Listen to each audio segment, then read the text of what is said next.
Bagus Saputro, mahasiswa dari Universitas Islam Syekh Yusuf, Prodi Ilmu Komunikasi. Di sini saya akan mencari informasi tentang reputasi PT Multikreasi Mandiri atau biasa disingkat PT MKM. Nah, di sebelah saya sudah ada informan saya. Persilakan Kak, perkenalkan namanya.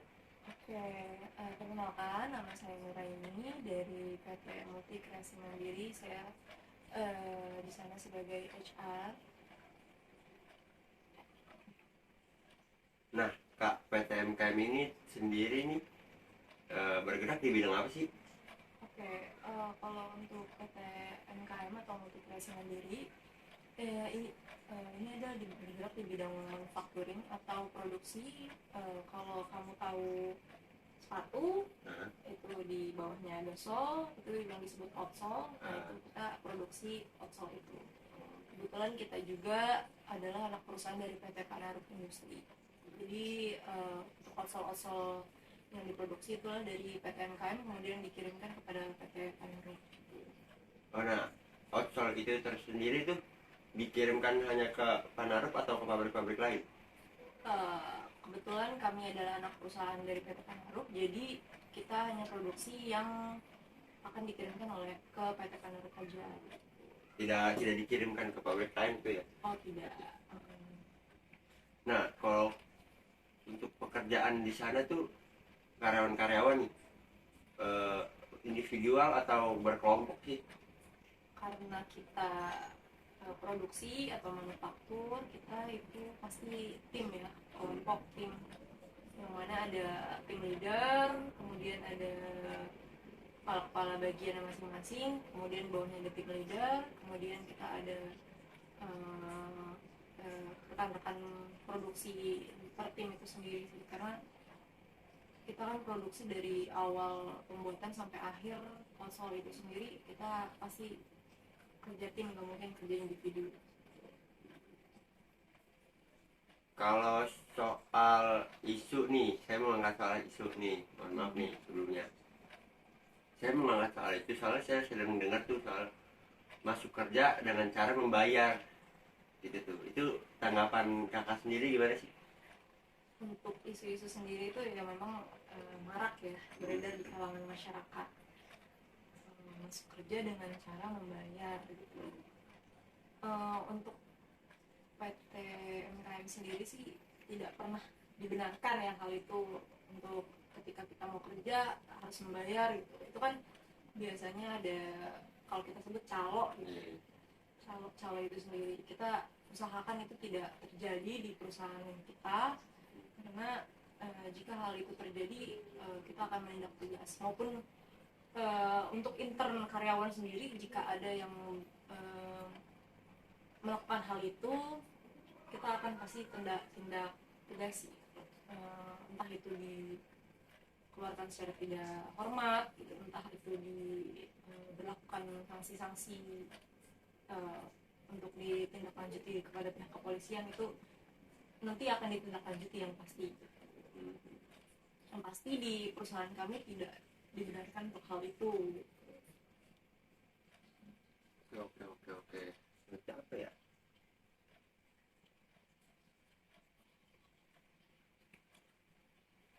Supaya bisa sukses di posisi kakak seperti itu, hal apa sih yang kakak lakuin? Hal yang pasti sih, kita punya basic dulu ya. Basic saya kan di bidang ini, jadi kita harus membangun relasi-relasi, kita harus mengenal perusahaan yang akan kita diberikan tanggung jawab gitu. Ketika kita diberikan tanggung jawab, ketika kita diberikan hal-hal yang akan kita kerjakan gitu, kita harus mengerjakannya dengan sungguh-sungguh, dengan mematuhi peraturan juga, harus berlaku jujur, harus berlaku teliti gitu, harus bisa mempunyai relasi yang banyak gitu, sehingga bisa sampai pada titik ini gitu. Bisa menjadi HR itu bukan hal yang mudah ya, maksudnya kita harus bisa membangun komunikasi yang baik kepada maupun kepada perusahaan ataupun kepada masyarakat sekitar. Karena kebetulan di perusahaan kami ini letaknya ada di tengah-tengah lingkungan masyarakat, lingkungan perumahan, jadi sehingga peran kita sebagai HR di perusahaan ini tuh sangat penting, karena bagaimana caranya perusahaan ini bisa bergerak dan tidak memberikan hal-hal yang negatif terhadap lingkungan sekitar gitu. Dan kita harus bisa membangun komunikasi yang baik kepada lingkungan sekitar dan perusahaan itu sendiri gitu, supaya tidak ada terjadi yang hal-hal yang tidak diinginkan di antara kedua belah pihak. Kalau soal pemotongan gaji gitu gimana tuh tanggapan? Kan sering saya punya teman juga soal kerja di situ. Nah dia soal sering pernah ngeluh tentang pemotongan gaji itu gimana tuh? Kalau soal pemotongan gaji ya, kebetulan kita kan yang namanya pekerja gitu ya, kita kan ada kontrak, ya kan? Kontrak ketika karyawan tersebut melanggar kewajiban, melanggar yang peraturan yang dibuat oleh perusahaan. Karena kan sebelum kita tekan kontrak, kita pasti akan membaca kontrak itu sendiri. Ketika ada pelanggaran terhadap karyawan tersebut dan tidak sesuai dengan peraturan perusahaan dan peraturan pemerintah, pasti hal-hal tersebut dapat saja terjadi gitu, bisa saja dilakukan. Tapi sebelum hal itu terjadi kan kita mengkomunikasikan dulu kepada karyawan tersebut kenapa hal itu terjadi gitu. Jadi sehingga karyawan tersebut bisa paham gitu kenapa bisa dipotong gaji gitu ya.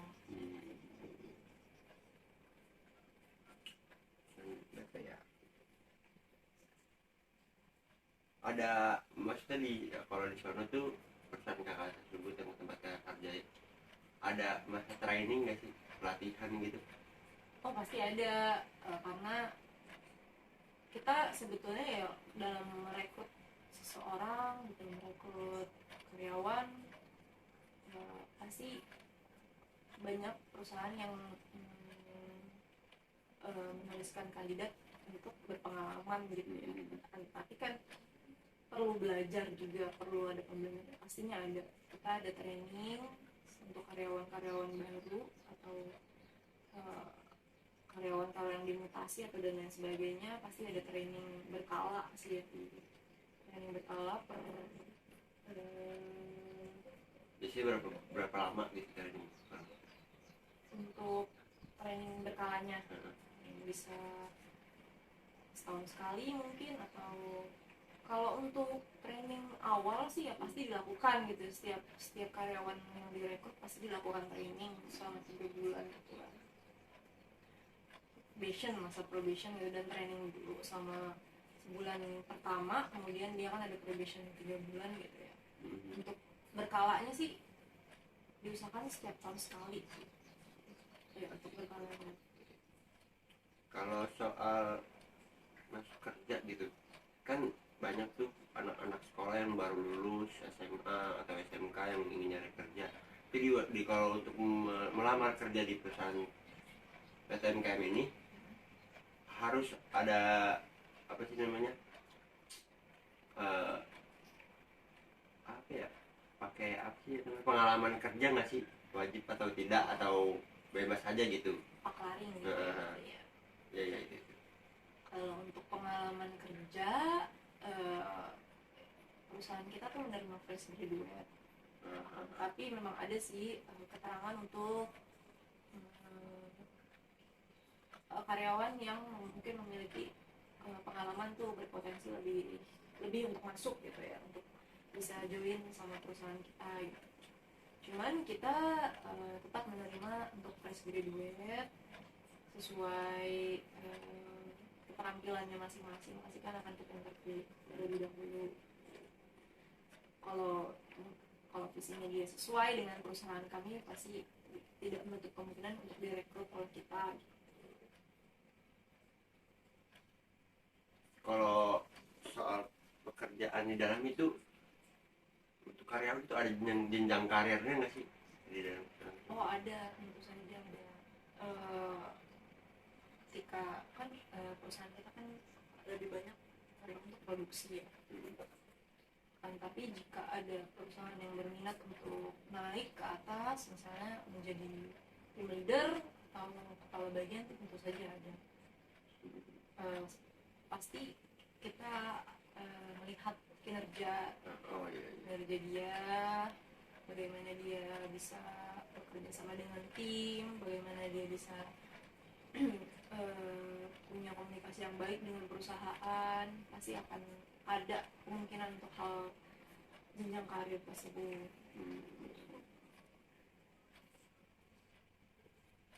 Jenjang karir ada ya. Ya udah, kalau gitu ya udah deh, terima kasih ya untuk Kak Nura ini, untuk atas waktunya. Jadi memakan waktu ya gitu. Terima kasih untuk semuanya. Oke. Saya tutup podcast ini. Assalamualaikum warahmatullahi wabarakatuh.